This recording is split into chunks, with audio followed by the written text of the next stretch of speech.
Hello guys, আসসালামু আলাইকুম। Selina's daily ব্লগে আপনাদের সবাইকে স্বাগতম। আজকে আমি রুই মাছ রান্না করব আলু দিয়ে। প্রথমে মাছগুলো ভাজার জন্য মাছে লবণ, হলুদ, শুকনো মরিচের গুঁড়া দিয়ে মাখিয়ে নিয়েছি। সুন্দর মতো মাখানো হয়ে গেলে মাছগুলো কিছুক্ষণের জন্য রেখে দিব। এবার চুলায় একটা প্যান বসিয়ে নিব।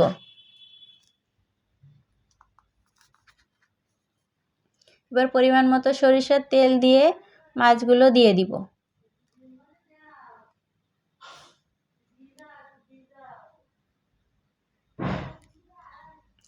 মাছগুলো ভালোভাবে উল্টিয়ে পাল্টিয়ে ভেজে নিব।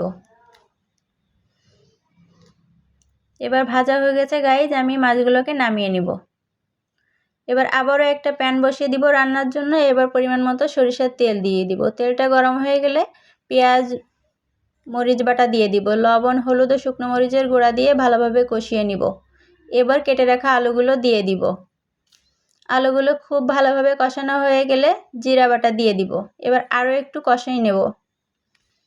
এবার পানি দিয়ে দিব। এবার ঢাকনা দিয়ে ঢেকে দিব। কিছুক্ষণ রান্না হয়ে গেলে ঢাকনাটা উঠিয়ে মাছগুলো দিয়ে দিব।